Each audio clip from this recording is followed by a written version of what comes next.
All right, y'all, welcome to another episode of Music in the Minor League. We're up to episode 2 of season 3. Thanks for joining us. This week, we're joined by the two Matts from Bar Rats. Bar Rats are a local band here in Houston. Great punk rock band. Our good friend Masaya turned us on to them, man. We really dug their music, and we think you will too. We had a great time talking to them. It's one of those ones we actually got to do in person. So they came over, hung out in the living room, man. We had a good discussion with them. We know you're going to dig their tunes, man. It's great stuff. They got a new EP called Radical out. Wherever you listen to music, just look up Bar Rats Radical and you will be able to give them a listen. So before we get going, we got a couple of housekeeping things to get out of the way as always. Number one, first thing is if you like the episode, share it with some friends, help us get the word out. It's the best way to get people to listen to the show, man. Just word of mouth goes a long way. So recommend the podcast to people if they like local or independent music, and we will appreciate the help, man. It's really the best way for us to get the word out. Number two, if you like this episode and you want to see Bar Rats in person, they will be playing tomorrow, January 23rd at the End, which is on Lawndale, with Dial Drive from Florida, Wide Roots, and the Lockdowns. If you're in the area, go check that show out, man. It's going to be a good one. Then real quick for us, we got some shows coming up. This Saturday, we'll be over at the Old Quarter Acoustic Cafe doing a very not acoustic show. We'll be playing full band for Joelapalooza. It's Joel's birthday, so we'll be playing drums with us. Grifters and Shills will be opening the show, and then filling out the rest of the night will be Galveston, Raw Diver, and India Tigers in Texas. It's gonna be a great show. Doors are at 4, music starts at 6, 5 bands, $20. It's gonna be a killer show, man. We hope y'all can make it out. Then on February 2nd, we'll be at 1810 Ojamon, recording a Long River Sessions episode with Grifters and Shills, and the amazing Bozo will be recording episodes that day too. So you come out and see a live video recording for that, man. It's gonna be super cool. Finally, if you like listening to the podcast, you want to hear more about independent music and local things to Houston, we recommend going over and checking out Houston Collective Radio. We run our episode here on Wednesday, then it runs again on Fridays through Houston Collective Radio. If you like the episode, you like listening to the show, go check it out there as well. We're really stoked to be a part of that collective, and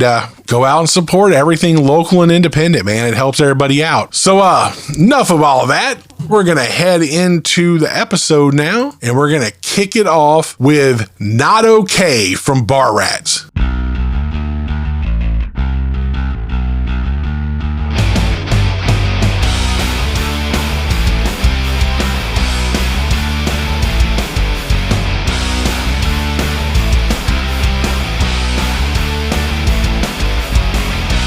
Where you compromise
All right, man. Well, welcome to this episode of Music in the Minor League. Today we're here with the Mats from the Bar Rats. And Is that supposed to rhyme? It was really, I mean, you can't help but rhyme. True. It was just served up. It was like an alley-oop. I just had to drop it in. Swish. And I did it.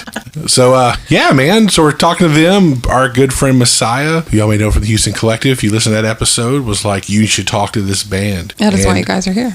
And after being like one of my flakiest email conversations ever, we finally made it happen. Were you being flaky? No, it was me, because I was You were like, being flaky. I knew they're it. like, we could do this, or, just let us know. And I read we'll look at this. And I was like, okay, cool. And then I reread the email like a month later, and it was like, oh, they're waiting on me. Oops. You're good though, because I have multiple Gmail accounts, and when I'm logged into one, it's not giving me notifications for the other one, so I didn't even see your, oh crap, I'm sorry, I missed this email until I went back and checked it. So See, we same were thing. both. Yeah. Well, it's because you were just like, fuck that guy. No, not at all, man. No, I was like, oh shit, I dropped the ball, and I saw your email. Oh shit, I dropped the ball. I was like, okay, cool. You We're on both the same dropped the page. ball, but we're still here. Yay. Dropping balls everywhere. Picking it up. Part of growing up. All right. So I know it's interesting first time we've done two members of the same band with the same name. So it'll be. I don't think it'll be confusing because when we say Matt, one of you will answer, so it should be Right. fine. We I'm Matt B. He's Matt H. Okay. Okay. Matt B. Matt. Matt Because I B. can't do Matt with the hat. So both got hats. It's true. Stop your rhyming bullshit. That's great. It's like a Dr. Seuss episode. It is. Well, when your name's Sam, you grow up with it's like Sam I am. Like, yeah, you bet you get intimately aware of Dr. Seuss and his speech patterns, I guess. So, all right. So we'll start just quick like we always normally do, man. Like I know y'all have mentioned before we got on, y'all have multiple bands and stuff y'all have played in, but really we like to start out kind of what got you into music, the fact that you're, adult still out playing and, doing stuff, man. Like music obviously means something to you. So, we'll start left. I'll start this one. Yeah, sure. Matty B.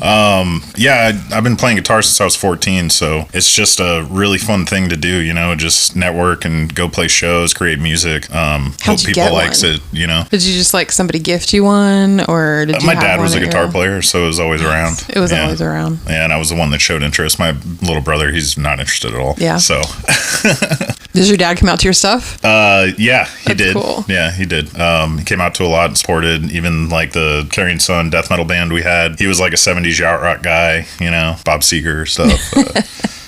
Led Zeppelin, but yeah, he supported. It was awesome. Yeah, I think it's awesome, learned a especially when lot you from grow it. up with music in the house. Like, Yeah. it's cool to have your parents kind of at your shoulder. No. Maybe. Maybe, I don't know. You're playing it wrong. It's like, Oh no! Oh, no. true. I didn't He think steered about me that. towards school. He was There like, you "You go. like the guitar, but go to school." Yeah. So that's what I did. And then now we're in this awesome punk rock band that's kicking ass and doing a lot of things. So it's actually the most fun I've had in a band. So yeah. That's Yeah, I really would cool. agree. And I knew Ballard back in junior high, and was it junior high y'all were starting to play out with Chapter 11, or was that high school? That was high school, and then junior high was Pry, and then I Oh, Pry, remember okay, meeting yeah. you. So you were actually in bands in junior high and Yeah. high school. You weren't just like sitting in your closet playing. No. like- okay. No. Okay. I played my first show like when I was 16 at Fitzgerald's Zelda's with like a bunch of other like high school bands. Holy cow. We just booked a show there, and yeah, it was awesome. That's it's like really cool. Yeah, I a really remember, fun memory. I wasn't playing. I mean, I had a little guitar I was playing at home, tinkering around on, but I wasn't in a band or anything. And I remember even back then going watch them jam, and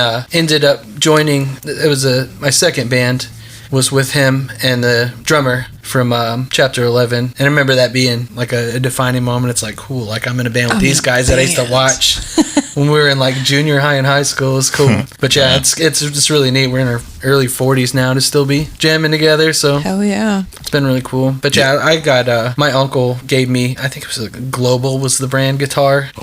This little thin Starburst guitar, and I would just sit with like put Mario Brothers on the Nintendo and just sit there and tinker around so I could figure out the theme song and Pink Panther and stuff like that. Dude, you know Mario Brothers? Yeah, I just- didn't know that. I could teach you if you want. Dude, So, yeah, please do. but yeah, self-taught tinkering around like that, and then discovering bands like Ramones and Nirvana was a big influence. It's like, okay, you don't have to be like Slash, you don't have to be a shredder to Right. be able to play guitar. You just got to be creative, which has always been my strong suit. So started writing simple punk songs with a band called 2 Minute Hate. It was just me on vocals and guitar, and a bass player and a drummer, and just going out as 3-piece, doing it for a good while, and then stumbled across Carrying Sun practice, in the very early days, it was just the other guitar player, Judson, and this drummer, Young. And I was just passing through to visit a friend at this studio, and I just made a comment. I was like, man, I kind of want to get up and scream. And Young was playing drums. He just stopped playing, ran and grabbed a microphone, and just came and stuck in my face. He's like, do it. I was like, okay. I was like, I didn't know I was committing to anything here, but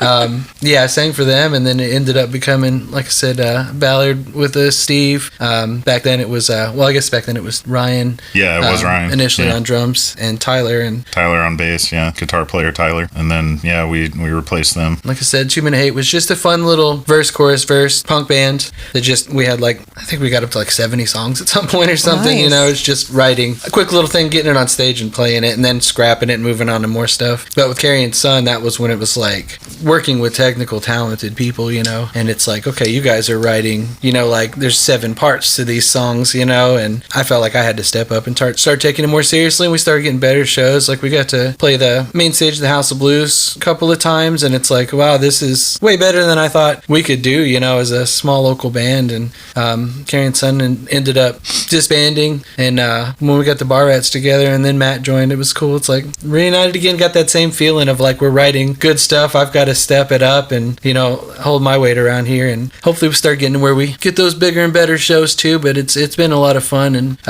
it's cool. I guess it's been 25 years of playing, and still feel like I'm being challenged and growing and getting better. Yeah, and that's the whole point, right? Yeah, it's just an endless so journey, and it's fun. I always say the jam space is like therapy, Yeah. I have issues with anxiety and stuff, and I can tell when we're not going to the jam space. So every Thursday I'm looking forward to going, and it helps that it's just 5 really chill creative dudes that are just looking to have fun and write good music. And man, it feels great leaving practice on a Thursday, so yeah, Hughes over here is so creative. It's awesome. It really is. And I wanted to touch on something. I remember hearing about Matt back in high school. So I'm a big metalhead. That's my thing. I do like punk rock and Misfits, and Ramones, and just that's really where my punk rock sits. Most of it's metal, but I remember back in high school, some of my friends were yeah, we got this Haunted tribute song, and he remembers this with Lauren Zana. Yeah, Alex. Yeah, and I was just okay, I want to hear this, and I heard it. I was okay, he's gonna be in a band with me one day, because it was awesome. I don't know if y'all are familiar with the Haunted, but it's just super technical thrash metal, and the lead singer is just going for it all, just filling up all the space with his words, and he can do that. It's almost like thrash metal rapping. Yeah, that singer, the way I described it when I first heard it, is it feels like he shoved you up in a corner and he's shouting in your face. Yeah. That kind of intensity on his vocals. Mm-hmm. I was this is awesome. Because I listened to a bunch of punk. I didn't really listen to a whole lot of metal. And then we had a mutual friend, which is kind of how we all started tying together, named Josh. And I was I think I would like metal. Would you put me together a compilation? And he made me 2 compilation albums, and The Haunted was the standout one to me. There was Carcass, and there's a bunch of good stuff on that, but probably some Demi Borger.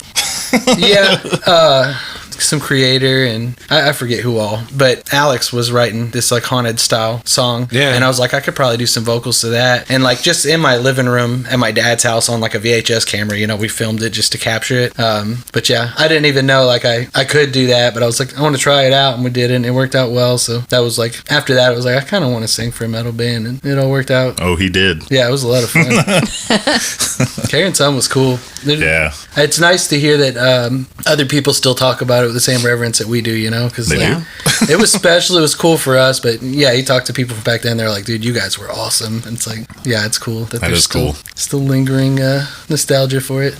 Now, it was funny because I still stat a lot of the bands we toured doing more the folk rock kind of thing. There's always our dudes, the dude with the acoustic doing all these stuff with Cannibal Corpse shirt on, Code Orange, High on Fire, stuff like that. And we're always me and our friend John from Good Shields are always the same. We're either wearing a punk or metal shirt. And right. And it's everybody. And our friend Todd does both, and he's yeah, he goes, I meet more metalheads at Americana shows than I do at metal shows. It's what's up, dude? Yeah. I love that band. So it's funny how that seems a one genre that kind of just stretches through everything. Yeah. Or that most people who are really into music are into a lot of music. It's not just nah, man, I only listen to this and that's it. I would say that. Yeah. I think the internet opening up gave people the ability to go find more stuff too. Absolutely. I I mean, record stores back in the day, I was going to look at specific sections, I wasn't going to spend $15 on an album to find out if I liked it or not, but now you can just go hit YouTube. I love that Tiny Desk. Like, go watch that, and I'm like, this is a band I never would have went and searched for, but I love this, and like, I want to go search for it now. So. And are you one of those people, like, I'm one of those people who, like, I would much rather see them live the first time I see them. Yeah. Like, I don't, maybe I want to, like, if I run across a song that sounds really cool, it's cool to see what you can do in the studio, but I'd rather see what you do live. Yeah, and live's always got a different kind of sound to it. There's a lot of stuff you listen to the album, you're like, I don't really get this, I don't really like it, and then you see them live and you're like, dude, I love this, and then you go back and listen to the album, you're like, okay, I get it now, it's cool. Yeah. Because there's energy to a live performance that you don't always hear on the recordings, Definitely. Yeah, and I think the crowd and the atmosphere definitely adds to it. When you see people geeking out to like a certain spot, it's like, oh, okay. Yeah. I got to remember this song. Even y'all, like, listening to your new EP. Is it an EP, right? I think it's only 5 or 6 songs. Yeah. Okay. Yeah. We were listening and like that compared to a live capture of what you guys do. Yeah, the energy was like off the chain. Oh, yeah. Wow, thank you. Yeah, we're definitely a live band too. I hope we still capture some of that energy in the music. But definitely. I've always wondered like how it sounds because if you see us, you're like, okay, these guys are just like active and energetic and just like I don't know. Me as the front man, I just want it to be fun, Yeah. Like if you spent $15 to get in the door, maybe you got babysitters or whatever. There's probably plenty of other plans you could have done on a Friday or Saturday night or whatever. Like you chose to spend your night here, you're spending your money here, and like our job is to make that worthwhile. So try and do a lot of interaction and break the fourth wall. Like you're not watching TV, we're all here together. I'm having fun too, like this is all just a moment we're sharing together, and you don't get that listening to an album. But like I said, I'm glad to hear it still at least captures the energy, but that's hard to capture in an album too,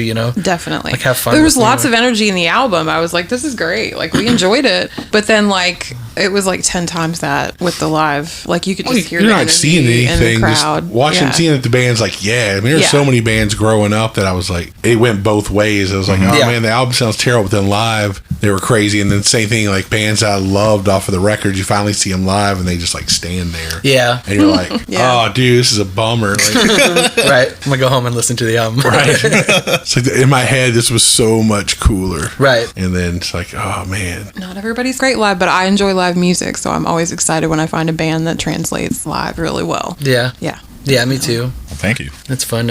You're welcome. I'm definitely that way with a lot of the local bands that we play with.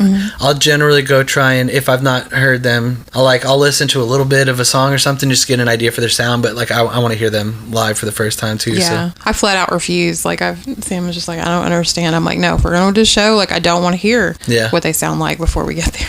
I just don't. I'll listen to them on the way home. Yeah, but exactly. That's what I do too. It's like if I really liked you, I add you on Spotify while you're playing. Yes. I'll jam your album on the way home. Yeah. One of the bands that we played with recently that translates well both ways. We played with a band called Female Demand at Black Magic Social Club, and like when we played with them with Mine, and they were doing a lot of teaser videos for the show, and there was this song in there, and it was a Mind show, so I was kind of thinking maybe there's like a Mind song I haven't heard or whatever, but it was Female Demand, and every time that ad popped up I was like, this is really cool, and then we went and saw them live. It's just 2 guys. I guess he's got his was he hooked up to a bass cab and a guitar cab? Oh, I'm not sure about that, but I don't know, he was hitting the bass and the guitar sound at the same time, a lot of like heavy distortion and stuff on it, and then the drummers just kind of turned towards him a little bit, he's kind of turned towards the drummer, and it's such a big sound, a lot of high energy, and I don't know, I'd like to play with them again. Yeah, they were rad. I do remember the energy, and I do remember the 2-piece and the metal riffs, and it was really bass heavy. It's probably using an octaver or something. But huge sound for 2 guys too. It's so much energy, even in their recordings, It always amazes me when I see like just 2 people on stage and you're like, where's all the sound? Yeah, you can hear a 5-piece band and not hear that many layers, Yeah, it's always amazing. Yeah, Sasha used to do that. We had friends who had a band called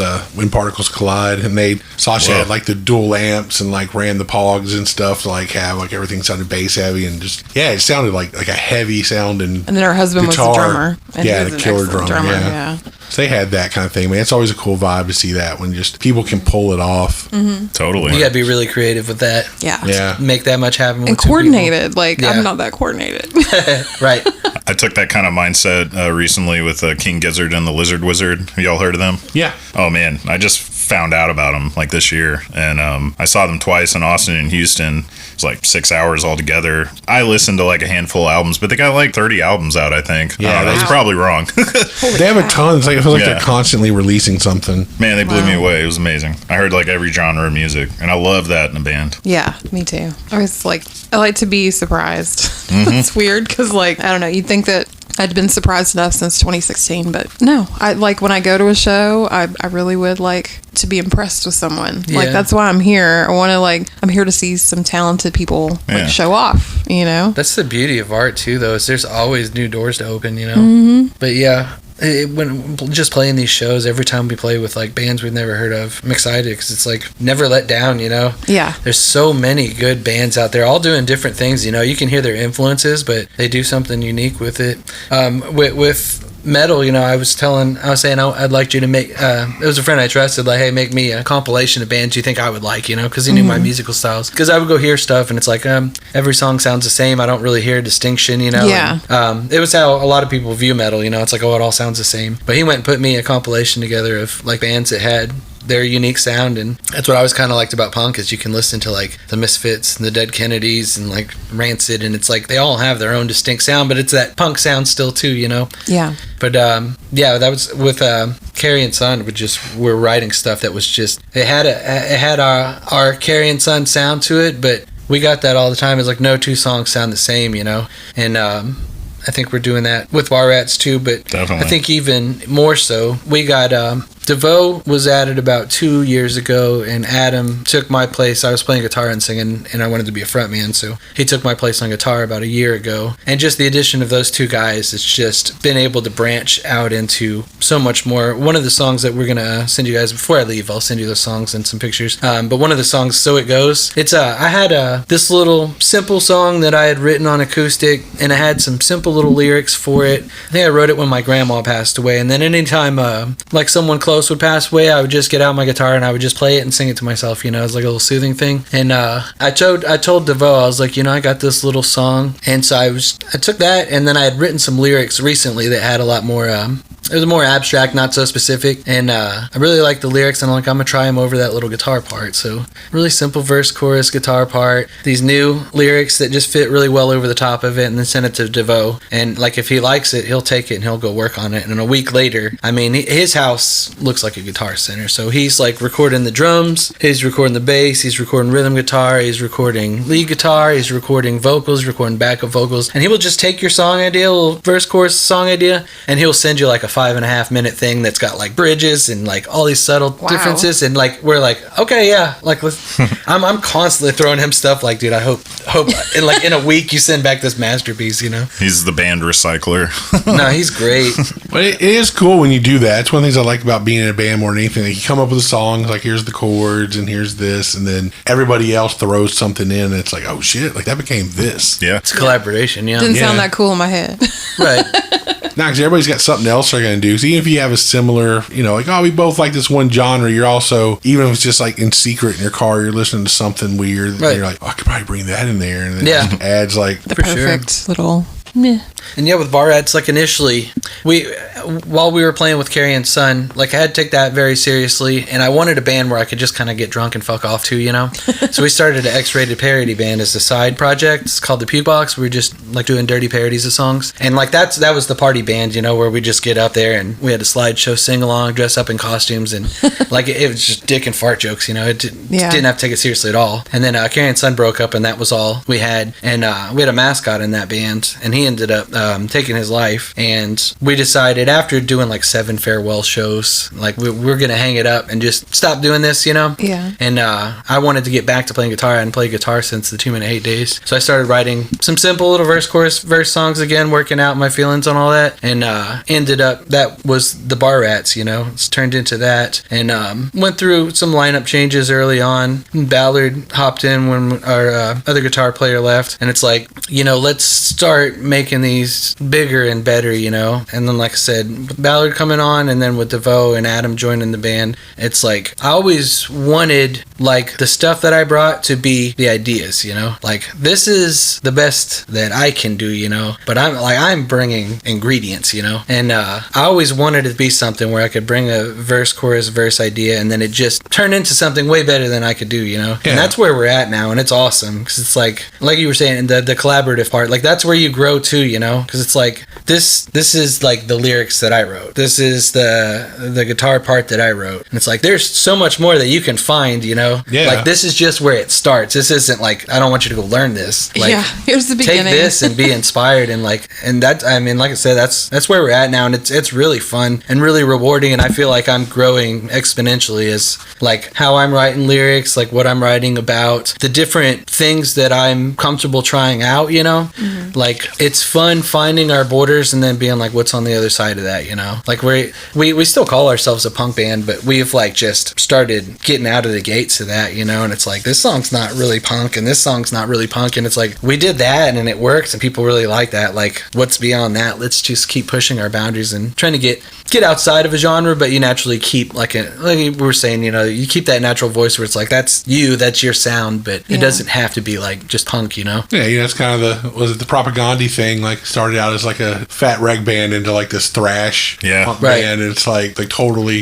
if you first record to last record, you'd be like, this is the same band, right? Yeah, you know, man, one of my best friends that I've grown up with since like 7th grade, he loves that band, and he showed me so much of it, and honestly, like, talking about Derek? No, I'm talking about Dave. Okay. Yeah, and that's like his favorite band, and everything he's ever showed me, like I've listened back to, but it's still one of those bands I need to dive into a lot more. But man, their riffs are so metal, it's crazy. Yeah, it was just killer. You know, it was one of those things is they got comfortable with each other. And it's like we all wanted to play that kind of stuff, but we weren't good enough. Yeah. And then we toured for years on end. It's like now we're good enough at our instruments, we can do it. Yeah, they're playing like Jackson shred metal guitars. Like it's awesome. Yeah, that's how it is too. You start jamming with a group of guys, and you have to get like that chemistry, you know. And then once you got that, like that's kind of where we're at. All 5 guys are just, they know each other, they know how they play, they know how they write and stuff. So now it's like we can start actually writing together with everyone's influence. And that's we had, I guess it was like, man, I think like 17 songs from when we started, and then for the longest while, like a member would drop out, and then it was teaching a new person those same songs, and then someone else would drop out. That sounds familiar. Yeah, pick up pretty quick though.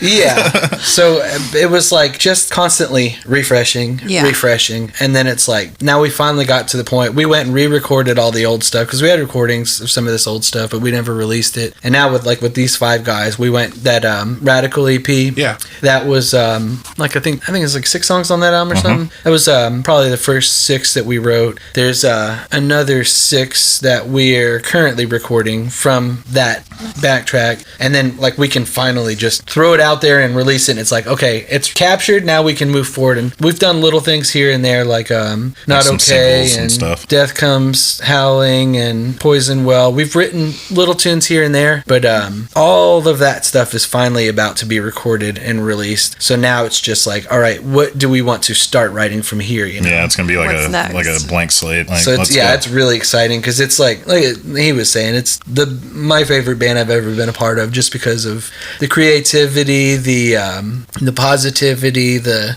down for anything. Nobody's like, no, I don't want to do that. And I was like, well, let's try it out, see how it sounds, you know. And then it's just everybody's just gung ho, and I really respect all the musicians in the band. You know, like whatever you want to contribute, like please do. Don't censor yourself, because like you're a great musician, and like we want to write great music. Like be a part of it, and everybody's all on board with it. It's awesome. Like Adam, the other guitar player, he's a drummer, so now he's in and he's just bringing his guitar stuff in. You know, it's like great, let's do that. Yeah, you know, there's like nothing wrong with that. Let's pile on more songs. Like that's my whole goal. Oh hell yeah! It's always great when everyone in the band starts contributing to the writing, because it takes a lot of pressure off the person. Because most bands do normally start out with the one person who's like, all right, Yeah. It's almost like, we're part of a solo project where the band, but then it's like, all right, dude, let's all start. If you want to throw something in, do it. And it's like, cool, man, we've got all these songs that by all of us here, they're the same. It sounds like this band's songs, but it's also like that one sounds a little different, like it came from a different place. Yeah. Plus, it's cool when you've been together long enough and like, I wrote this new song. Y'all start jamming by like trying to play along by the second verse. It's like, I know exactly where he's going to go here. Like, I know this dude, like where we're going to go. And this is the thing too, is like when it gets done, it's going to sound like Bar Rats, Yeah. We're all contributing to it. So it's like, don't worry if it's too out of left field. Like, I want those left field songs because it's going to expand our sound, it's going to become a part of our sound. But yeah, like right now, I've got a handful of ideas. Bass players got a handful of ideas. Both guitar players have a handful of ideas. The drummer's got a handful of ideas. Like, so it's like, that's a whole album right there. Yeah. So it's like, all right, well, we're going to like pick 2 of your favorite ideas, pick 2 of your favorites, and like we're just going to work on all of them. But everybody is bringing ideas to the table too. So yeah, no, it's really fun. I'm really enjoying where we're at right now. That's really cool. I'm kind of jealous. I haven't been able to write for a while, so oh really? Going through like a slump, and but it's cool. It's cool to know that like you get through it. Everybody and it's usually the people around you that get you through it, pull you out of it. So you do vocals. You write the lyrics as well. Mm-hmm. Yep. I write lyrics for the song. Yeah, the songs that I sing usually. Do you have a process? Do you sit and like do you wait until there's a song that needs vocals, or are you someone that just always kind of writes little things and keeps them on the side? No, I write things. Okay. Yeah, kind of keep them on the side, but I haven't been really, really inspired to write anything lately. Yeah, I mean, there's nothing wrong with that either. How do you do it? I have like 3 different notes apps that are all full of stuff. So you do it every day. I'm just constantly like, just a line will stick in my head, and I like wordplay and stuff too. So it's like that line. It's like, all right, I'm super ADHD. So I was telling them like with writing on guitar, writing vocals and stuff, or writing lyrics, it's kind of like a faucet that I have to turn off, because I can just sit and write all day, but it's like if nothing's getting done with it, then like I just fill up a notes app, and when something new comes up that I need lyrics for, chances are I'm gonna sit down and write lyrics for that. I'm not gonna go back to something that I wrote 2 years ago and try and make it fit this thing. I like to listen to the music and just kind of feel a vibe off of it and let my mind start going and like, what does this feel like, and start writing off of that. Okay. But like I can't write like these guys can write, but verse, chorus, verse, ideas, just like simple little seeds of songs, I can write those like left and right, and it's the same kind of thing. Like I'll have a folder just of like 70 different riffs or like verse, chorus ideas, and it's like I need to just stop doing this because like there's maybe 10 of these we might go back to. It's like I don't need to keep like capturing stuff. Yeah, but if you don't do it all the time, your faucet might shut off. Think about I don't know. that. It's been like 42 years and God. It hasn't yet. Has yours shut off yet? 'Cause I know yours. It's more intermittent. I'll Yours say is that always going. because it is like. No, it's just weird. If I have time, I have to have time to where things kind of slow down a little bit. Because I'm the same way. Like, so I told her when she was out of town a couple weeks ago, like I was able to do stuff around the house. I didn't have her criticizing me because it's like I started doing this one thing, like and that, then it's like, oh shit! And I have like 6 different simultaneous jobs going at once because I can't just focus on the one. Yeah. It's like, oh, dude, I should do this. Let me start this now. And they'd be like, oh, I didn't finish the first one, and then go back to the first one, then suddenly on the 4th one, and then back first, and, right. And eventually, so it's like, yeah, we should do this, or we're working on new songs for this band. It's like, yeah, but me and this other person are working on a project, so I'm just gonna sit on the couch and do all those. I come up with riffs all night, and it's like, there, that's what I'm gonna do. Did you ever work on this song? No. Yeah. But I was doing stuff that's not even an official band yet, but we're working on it. So it's just always like that. Yeah. I was saying too, it's like I loved having 5 different bands at once, because my brain is hyperactive and creative like that. So it's like I always have something to focus on. I mean, it's a double-edged sword because like when projects dry up and I don't have anything, that can also internalize and start getting bad, Yeah. So it's I think that's part of like writing is also therapy for me, So you start feeling something, it's like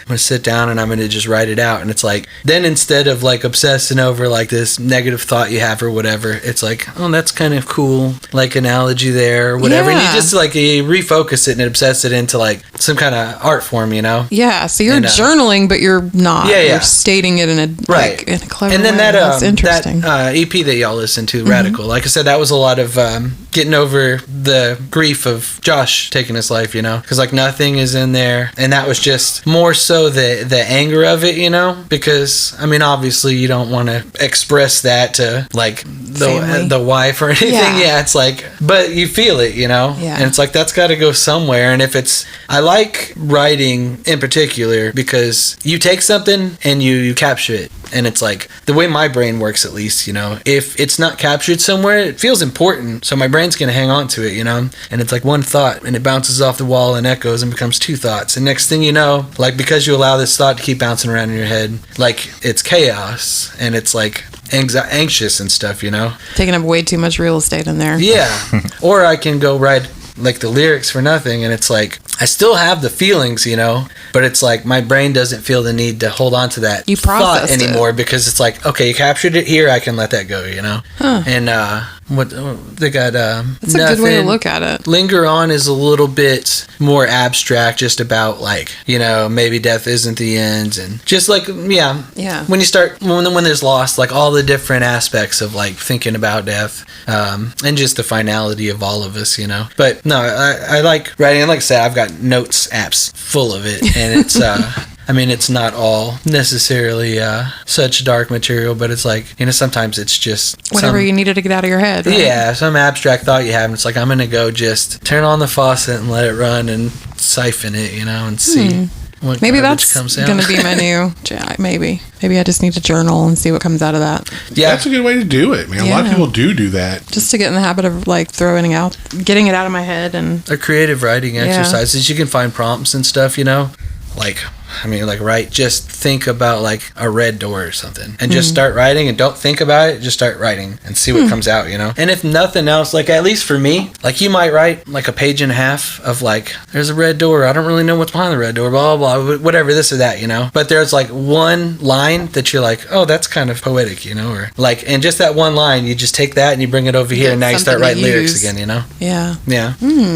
Thanks, Matt. You're welcome. No, it's kind of like what me and Ben used to do with our weekly, like write a song every week, and it would be, by the end of it, you would take like 8 weeks of songs and be like, I could steal this line, this line. Because even though you're writing new stuff, it tends to be what's going on in your life. They're all like themed. Right. You're kind of in that same bullshit idea, so it's like you could make one song out of all that. Yeah, and I mean that's really how it is. It's like piece it together. It's fun. Matt's songs are like ridiculously fun to write too, because just from a guitar player perspective, like he's got this one song over again, it's got so much space, and there's this one line, I do like really goofy shit on the guitar in this band, and cool. he says like my body shakes, and then there's like a rest where it's just a, like, I think it's like a low E just ringing out, I'm just like scraping like everything.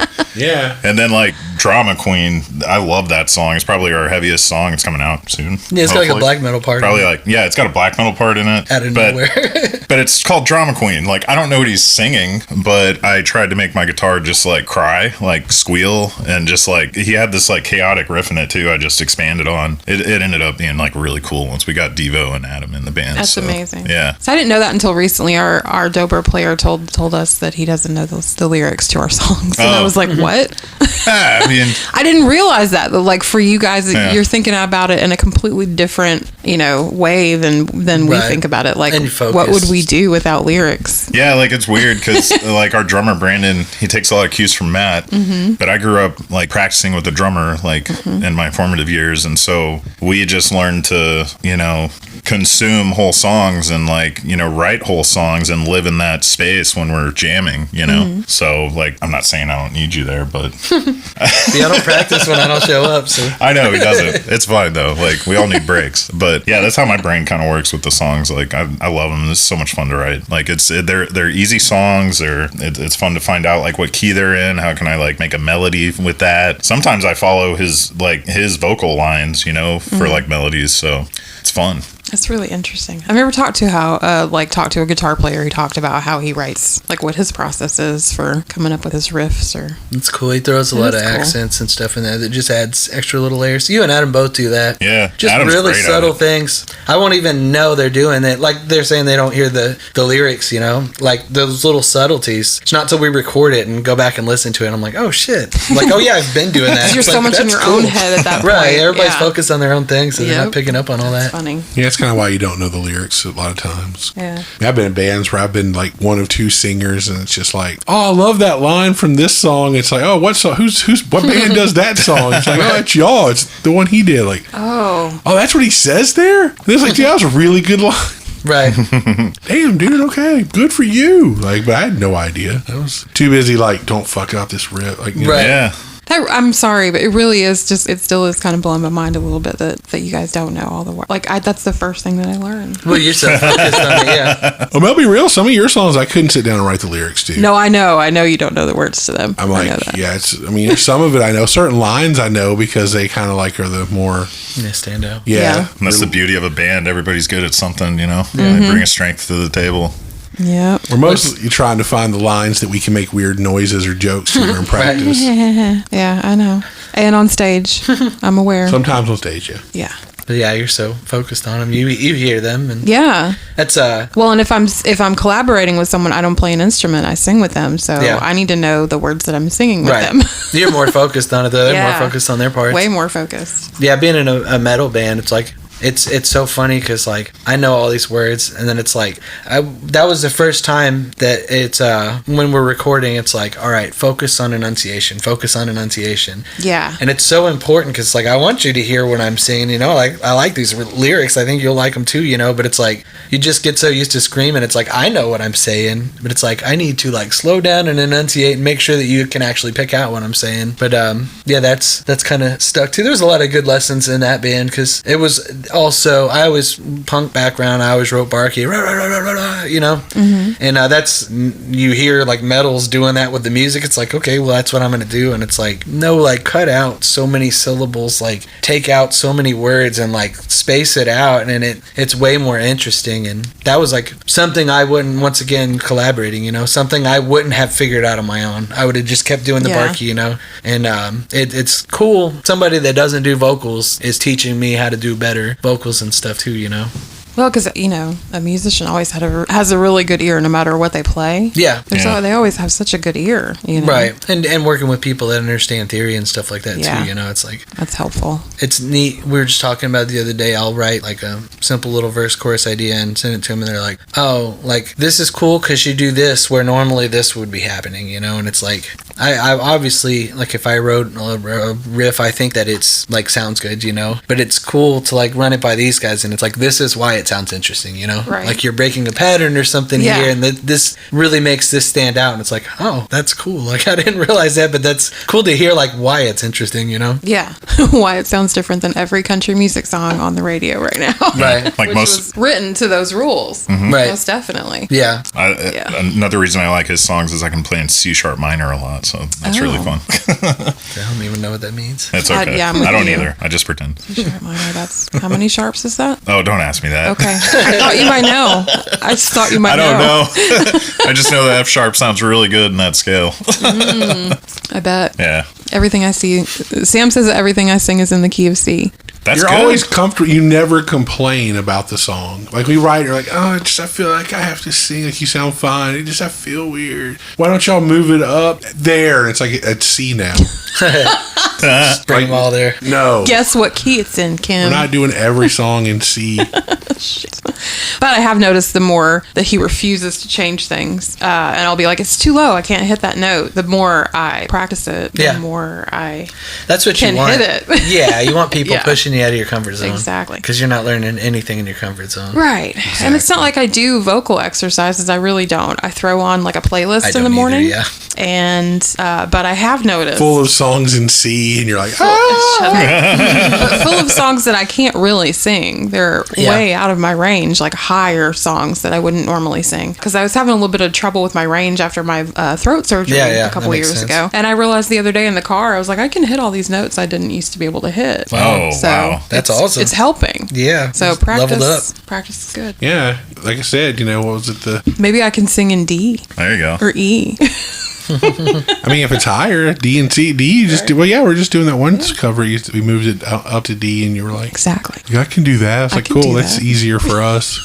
Whatever's easier for us. It's like you just sing sometimes. It's fine. Just I will say that like being I feel pretty lucky to be like in a house like where there's music all the time, Yeah. where I can just walk up and pick up an instrument and play it if I wanted to. There's something freeing about that, I think, as like a creative person, like being surrounded by the ability to just do whatever, For sure, whenever, is kind of cool. Because I didn't really have that growing up. It was just singing along with the radio. And you're being exposed to all different types of music. Yeah, and you're surrounded by people that That's true. give you the chance to be vulnerable and learn too, you know? Yeah. And I will say, like, yeah, since I've met you, I definitely don't listen to the radio anymore. But the number of genres that I listen to has expanded greatly. Oh, that's great. Yeah. Well, because I used to just be like, oh, I like, I like everything. I like pop. I like country. I like classical. I like jazz. I didn't know there were like all these subgenres It's like, that I was missing. You're coming with this doom show. Like, Yeah. oh, cool. Yeah. That was actually cool. Like, I yeah. liked it. Yeah, I know a lot of like the stuff that I really like nowadays is the stuff that I used to just hate and scream to turn the radio off when it came on. Like I used to hate Elton John when I was a kid, and then like I love Elton John, you know? Yeah. Oh, man. But it's like I don't know. I'd have to go check and see if they did anything recently. But like my friend showed me Band of Horses, and it's like these guys are awesome, you know. Like I'm a lot more about that sentimental, like sweet kind of music nowadays, you know. Which before when I was younger, it's like it has to be aggressive, you know. Like Yes. I want just one specific emotion. Like Yeah, I anger. want to hear everybody angry about everything. Yes. It's like why? Why were we so angry when we were kids? Yeah, now I just want to hear that like the world's beautiful and like make me want to cry. I think a lot of it, for me at least, it's like it stopped being like my identity. Yeah. And more of just like, this is what I enjoy. This is what makes my life happier or better. Like even stuff, even like heavy, dark stuff. It's like, this is what I really like. And even certain poppy things I listen to, it's like, hell yeah. That's true. Instead of it being like, I'm a punk. And Yeah. if it's not punk rock, it's bullshit. Right. And, Nah, I can't that's vibe with what's that up. attitude. And then, I think I lost that by about like 19. But man, when Yeah. I was 17, Yeah. it's bullshit, man. Dude, if you listen to this, it sucks. Lost a lot of friends that way. It's not the punk rocks. Yeah. Yeah, you got to go tell everybody what you're pissed off about all the time. Oh, man. I'm glad I'm not 17 anymore, for sure. Yeah, thank God. Man, I don't know. I would keep the body. Yeah. Oh. My body's falling apart now. I'd Oh, take yeah, a that's 17-year-old body with 41, Yeah, that's 42-year-old true. mind. I had great knees at that point. Yeah, in my life. knees. My knees Fuck, were right now, my great. shoulders, everything.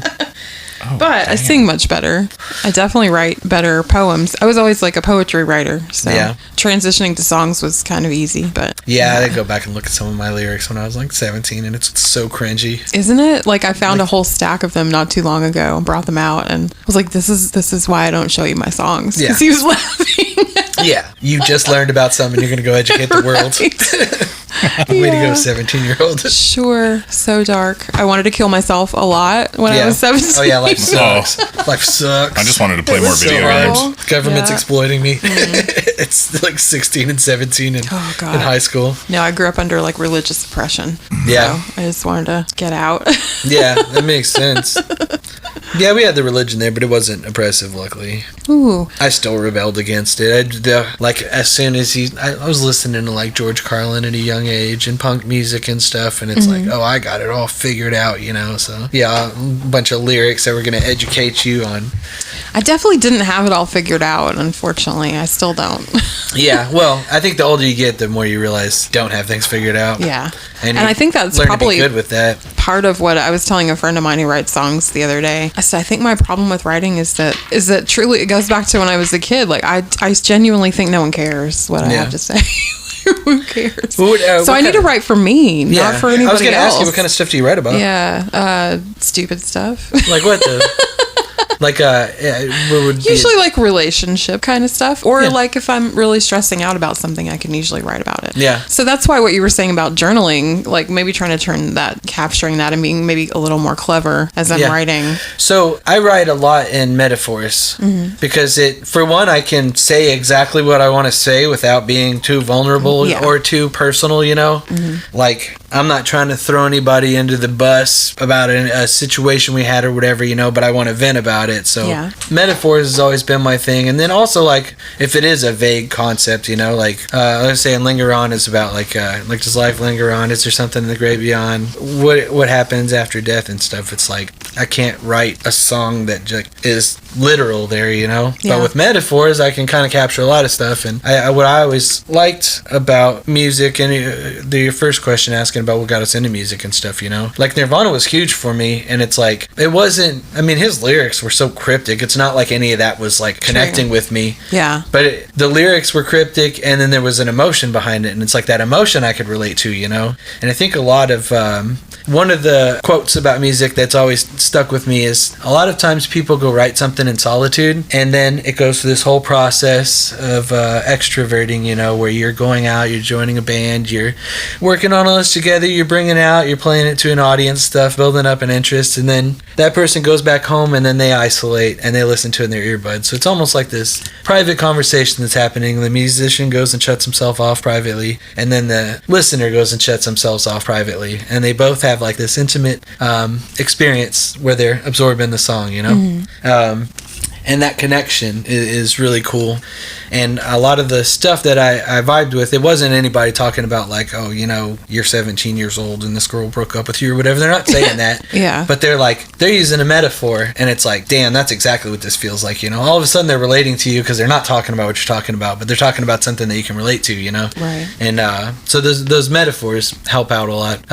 So when I write like venting and stuff like that, it's just I don't know. That's a good way to think about it. A good example to pull off at the top of my head, but you know, people are going to listen to this, so you don't want to expose anything. Oh, too no. private. Don't give away all your secrets. No, you're fine. I'm trying to think of like metaphors. Well, I mean, like I guess a good metaphor that I touch on a lot is like light in the darkness. You know, it's like it's not telling you any particulars of what you can do or what I did or any of that stuff, but it's like this world is dark. Go be a light in it. You know, like everybody can attach personal meaning to that. You know, True. So I guess that's an example of just keeping it vague and using metaphors, and then like all of a sudden now instead of like, yeah, you're 17 years old and this girl broke up with you and you're pissed off about it, it's like, okay, you just hit like 3 people that were listening to your music, maybe, you know. Yeah.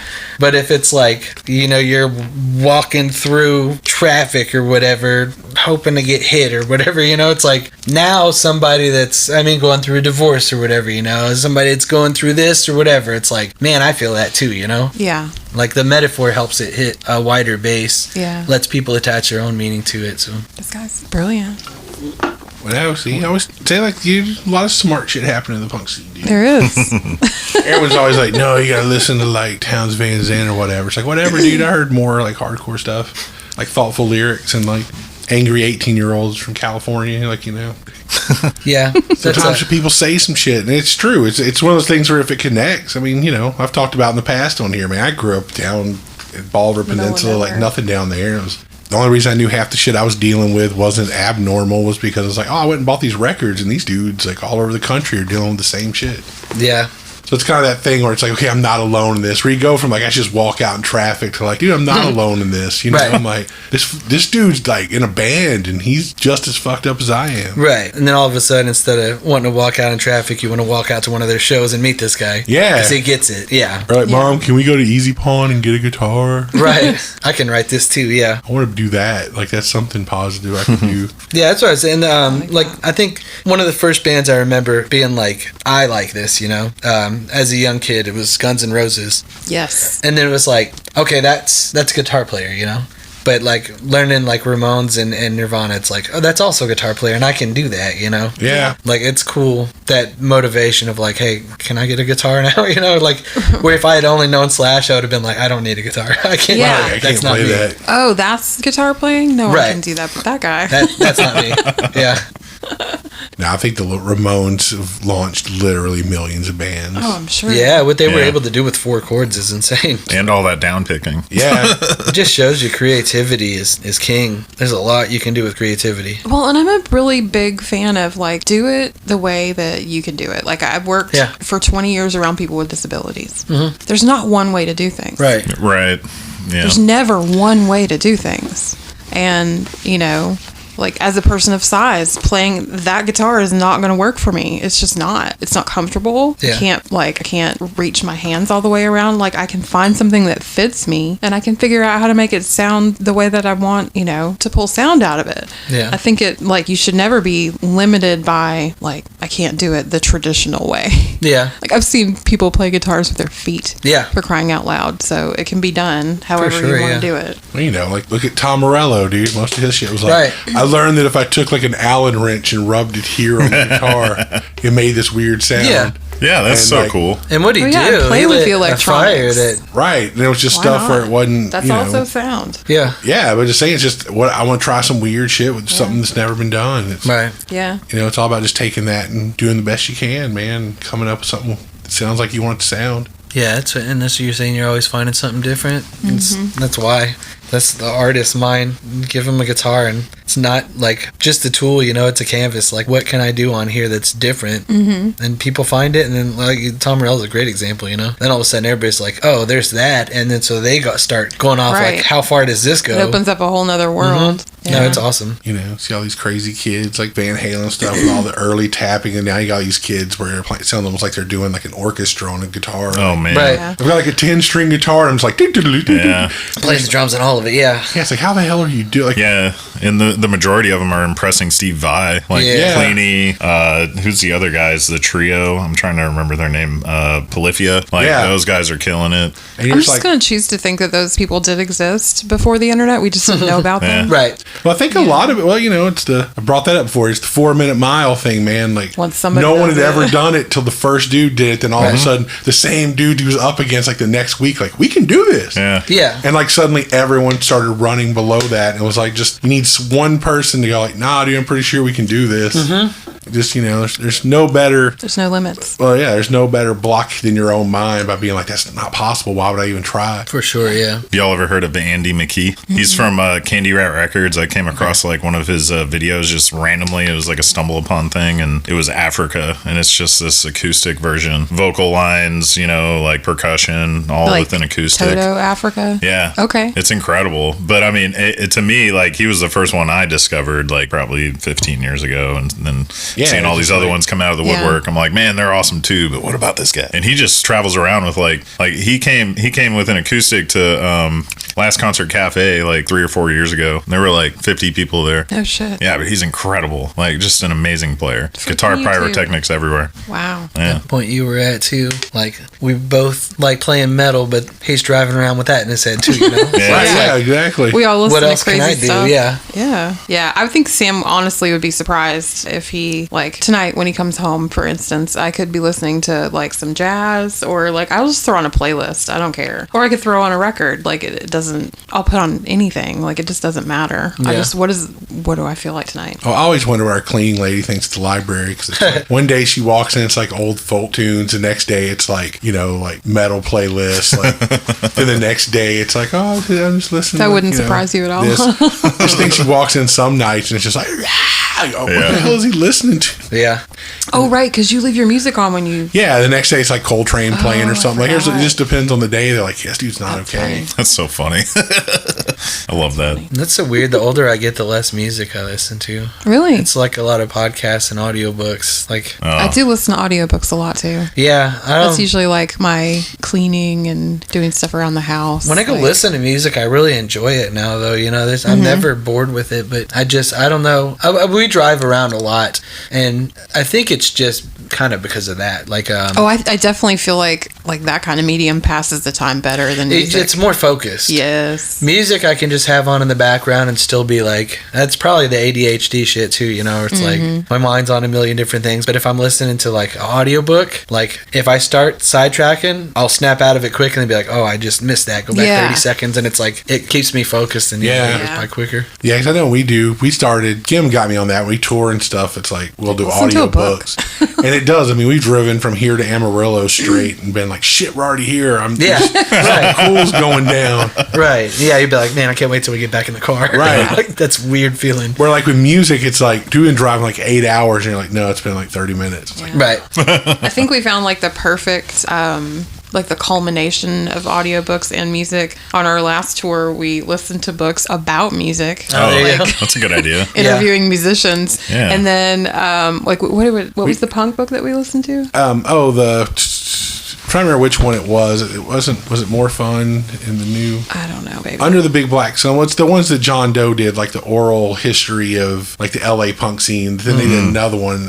Yeah. More Fun in the New World. Yeah, because that's one of their albums. And so there were a ton of like bands I'd never heard of. Yeah. And so we would stop after like a section and I'd be like, so go check 'em out. let's play the band now. Because I don't know what they sound like. And that was fun. Yeah, and it's super cool book because he brings in like, you know, if someone's talking about it, he has that person come read their essay they wrote. So, you know, it's like Henry Rollins is coming in and like, you know, John Doe's doing his part, like Dave Alvin, people like that from the Blasters. And like, you know, even like the dudes from Fishbone, they came on and talked about like, you know, with how them starting out. So it was really cool to have all the different people. Yeah. And then to pause it and go listen to them having that background too. Yeah. It was like a musical history lesson. Since That's I didn't cool. know that much about the punk scene at all. Yeah. Well, plus it was cool then because like so many people who weren't like traditional like punk bands and stuff that were just like, well, I had weird never art even rock heard of band. X, and then I realized, oh yeah, I've heard of X. Oh yeah, there's tons of There's those a lot bands. of those bands. Well, speaking of bands we've heard and things like that, you know, we'll start kind of getting to the Oh yeah, coming in. But like, you know, y'all playing here local, I'll admit, man, there was a time I could have told you 85 different Houston punk rock bands. And these days I'm like I know Quinn the Brain and like y'all and like Mine and stuff like that. But it's like, man, who are some of the people y'all see that, you know, that people listening should check out that, you know, get y'all stoked? Well, I'll say Sadie Mae. They're really good. We play a lot with them. They played Matt Hughes' birthday party like all the time. I've seen their name recently, so cool, man. Sadie Mae's the shit. They're really good musicians. They're more like on the heavy metal side, but they can still fit in with the punk rock crowd. They're just all around great musicians. Right. Isn't that the best when you can kind of like mix up a genre on a bill? Yeah. And get people into something new. It's fun. And yeah, if you I don't know, if you just want your metal fix where it just feels like somebody just shoved you in a corner and like Sadie Mae's going to give you that every time. Okay. And they're one of those bands too. Throw them on Spotify, you're going to get that. Go see them live, you're going to get it tenfold, you know. Cool. But like you'll get it through both mediums too, you know. Okay. Yeah, Sadie Mae's a good one. What was that other one? I'm trying to think. The dudes that were all dressed in black, the Municipal Bats at the Equal Parts Brewery show. Was that the band name? Municipal Bats. Municipal like Bats, it's a yeah, three-piece, right? Yeah. Yeah, they're awesome. I really enjoyed them when I first saw them. Too. And then we played with Quinn the Brain at Equal Parts. Yeah. And that was in like March or something maybe. Yeah. And my birthday, and I had my birthday show booked at Acadia and it had closed since then. Yeah. But like I went up to them afterwards and I was like, hey, like I'm booking my birthday show, like will you guys please come out and play, because they're awesome. Yeah.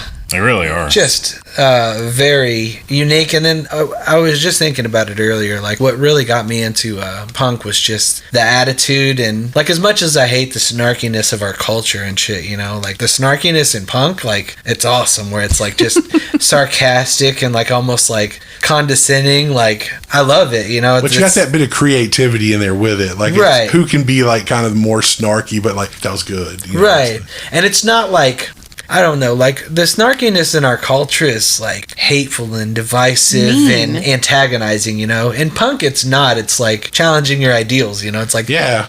And, I heard that immediately in their stuff, and I was like, dude, you guys are fucking awesome. But, I don't know, like, we find that... That's why I said I always love when there's a new band on a bill that we're playing, because I feel like I find that constantly. Because, like, the you Lockdowns... get to go to a show for free. Our first bar at show we played with the Lockdowns, and they were awesome. Yeah, see, I met them because I fucking hate the bass player, singer. He had the band Action Frank, so two of my friends played with them. Yeah, we played with Action Frank too. They were awesome. So I throw out a different plug. I do this parody radio station called Dix 96. And it's basically making fun of Rod Ryan from The Buzz. Yeah. So it's like, oh my god, y'all should go check it out. What's it called again? Dix 96. Okay, I saw that y'all had like our songs on Dix 96, so I have to check that out. Yeah. So does he know that there is a parody radio? Well, I put it on iHeartRadio and I threw it on other pages, but I never got a response, so I don't know. But can't wait to hear this. So yeah, it's got fake interviews, it's got fake news stories, fake commercials, but the only thing real about is the musical breaks I throw local bands in. Oh, nice. So like this past season especially, because that's when we've been playing out more as the Bar Rats, is I've been throwing in like Nothing Who Cares, Quinn the Brain, Mind has been on a couple of episodes, Action Frank I put in this season, Sadie Mae's in there. Just like that's the only thing that's serious about the show is like putting out local music. That's brilliant. But yeah, I don't know, and that's Valhalla Cinema, obviously, some friends of ours, but really dig when they're put out. They actually stole our drummer. He's playing guitar for them now too. Yeah, that's why. Yeah, we saw them with 30 Foot Fall at like their anniversary. Show. Over at Black Magic. Yeah. We were there. We were supposed to be on that show, but DeVoe was out of town. That was right after DeVoe joined. So yeah, I almost saw us there. That was a good show though. That would have been a lot of fun. Oh, we're just gonna like randomly show up at a show soon. So yeah. Oh yeah, we'll be there.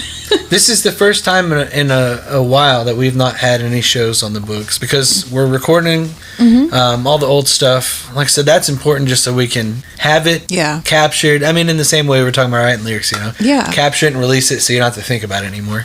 And then I don't want to put any shows on the books because then all of a sudden we got to go back to a set. And I don't want that restriction. Like if we're working on new ideas and we're like 3 practices in and we're not quite there yet, like keep working on that. Don't sidetrack it to go like rehearse a set to get on stage. But we'll stalk you online, so we'll know when please do. That's fine. We're there.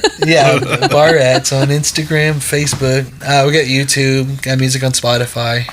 Try and get it everywhere. And then Bar Rats, I was kind of surprised. It was our old guitar player came up with that name, and we dug it just because it's like you're just hanging around surprised CD bars all the time. For it. Right. But I was like, man, I'm gonna go Google this, and like there's gonna be so much other stuff. But I mean, you type in Bar Rats, you can find us pretty easy. So I had no trouble. That's awesome because that's hard to do. That is one of those names you're like, there's gonna be a million. And you're like, right? Yeah.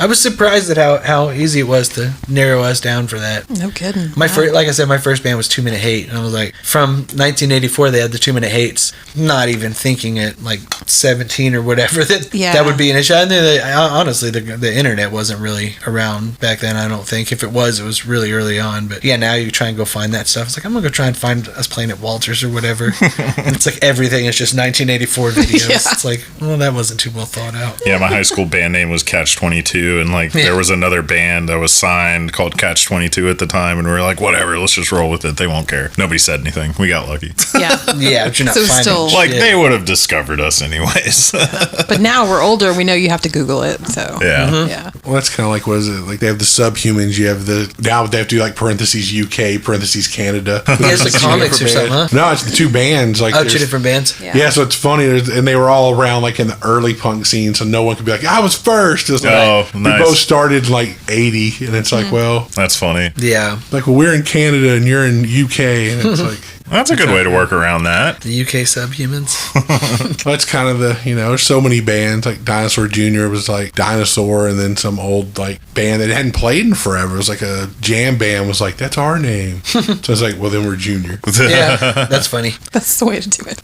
Just add Junior to your name if you're like the second band to use that name. Well, I mean, that's the same thing. Blink 182 was just Blink, and then they got sued because there was another band called Blink. They added the 182, and then suddenly every band just started being like, we're this word dash insert numbers. Right. Yeah, and it was just because they got sued, it started that whole trend. That's so funny. It's the green jelly thing too. Yeah. I like the Junior better. Yeah, like what else would you be if it wasn't Dinosaur Jr.? Right. Dinosaur Bone. Dinosaur dash, 7. Dinosaur 187. Right. Whatever your area code is. Yeah, it's like coming Dinosaur up with an email address. 713. Right. You gotta throw all the numbers at the end. There, we did it. Right, done.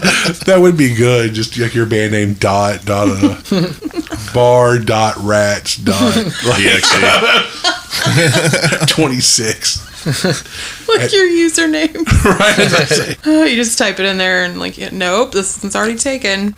Well, all right, y'all, man. We're pretty good ways in. So is there anything y'all would like to add to close? You got anything? Do you know when the next record is coming out? The new XTP? We don't. We're still recording it, but I mean, if you follow us on Spotify, if you follow us on like Facebook and Instagram, constantly throwing out like updates on when stuff like that's happening.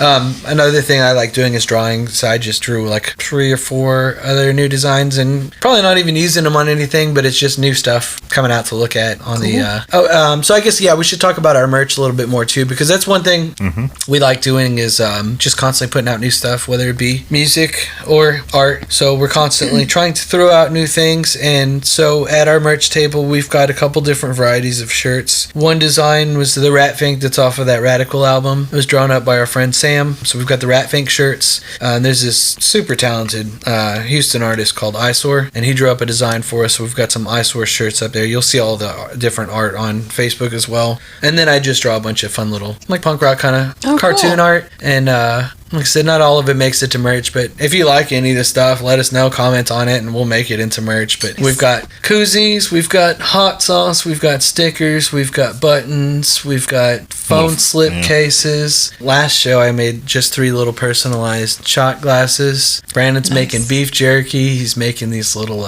cheese chip snacks that are dusted and smoked. And nice. But yeah, there's all kinds of stuff. So you guys are just not musically creative. You guys are our merch table is nice. Awesome. We do better on our merch table than we do at the door, and we generally do pretty well at the door. But that's cool. Bands, if you're not doing a wide variety of merch and a wide variety of art, you're losing a lot of opportunity to make money for your band right there. And I mean, it's not like any of us are banking it either. All that money goes right back into making more merch. Doing recordings just goes right back into making the bands bigger and better. But yeah, so we rarely repeat the same things. We've had I think 10 or 11 different bottles of hot sauce, because generally when a show's coming up again and Brandon's making new hot sauce, we're all artists. We like to be creative, so he doesn't want to go back and do the same recipe. He wants to create something new. Yeah. And so he's sitting there making hot sauces, and hot sauce, there are people that aren't even aware of our band that I go deliver hot sauce to, because the hot sauce is that good. Wow. That's pretty awesome. So it's not just merch for the band. They're like, hey, do you have any more of that rat bastard? And it's like, I'll find out if he's making it, But there's people that I met on running route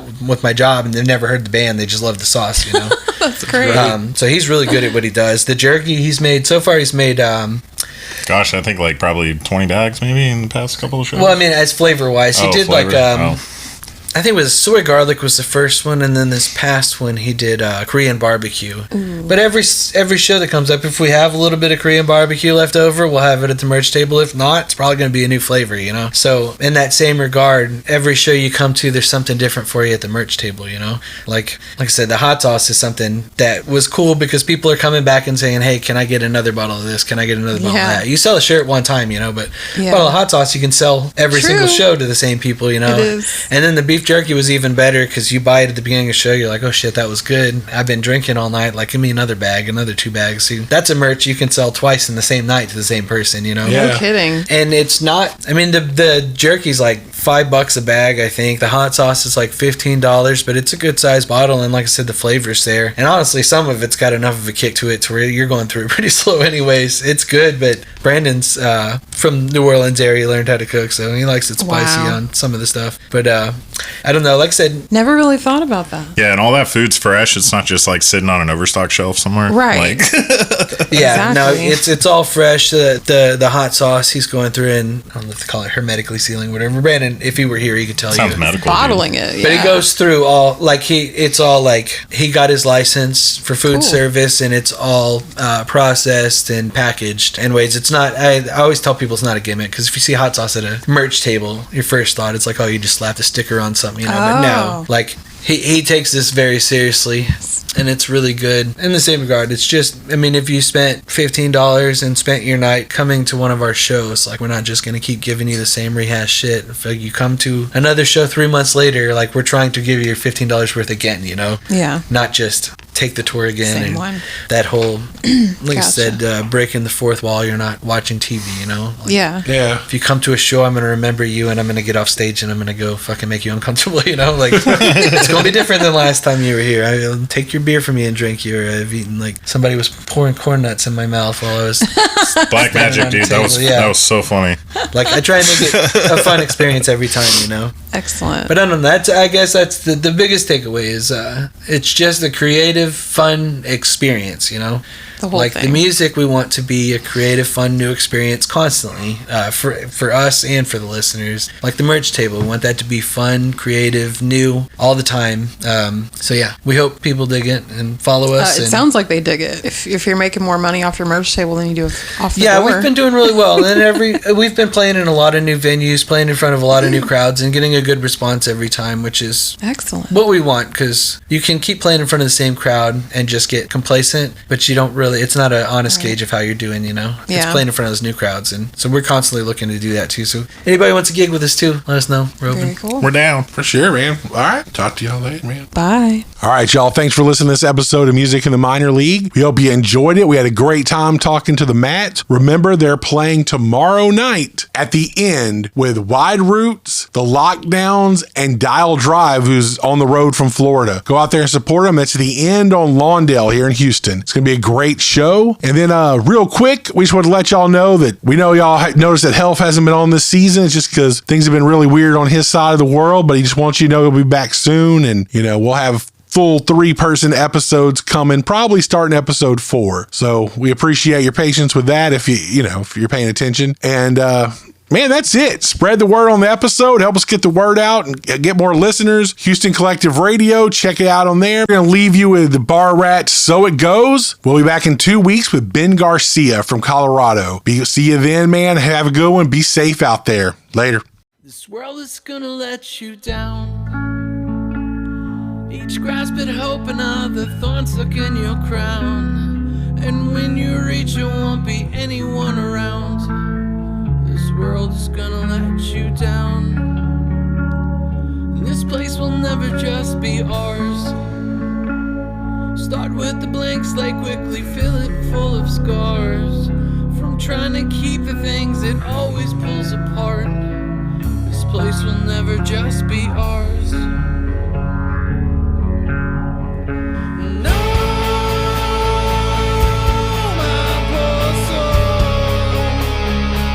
Wish there was something I can do, but it's just the way it goes. Trust me, I know. No, my aching soul. You feel the haunting of the cold. Don't try to live your life so bold. This is just the way it goes. Yeah, this is just the way it goes.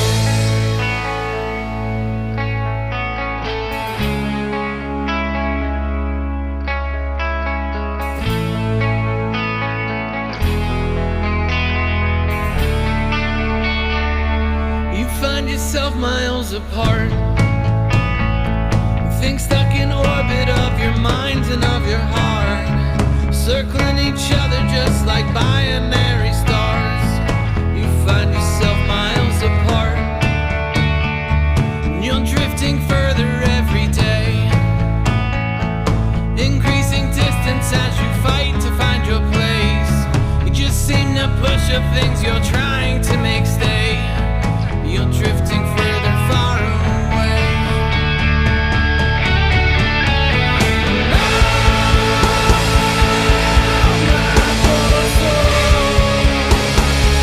Wish there was something I can do, but it's just the way it goes. Trust me, I know. No, my aching soul. Don't try to live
just the way it goes.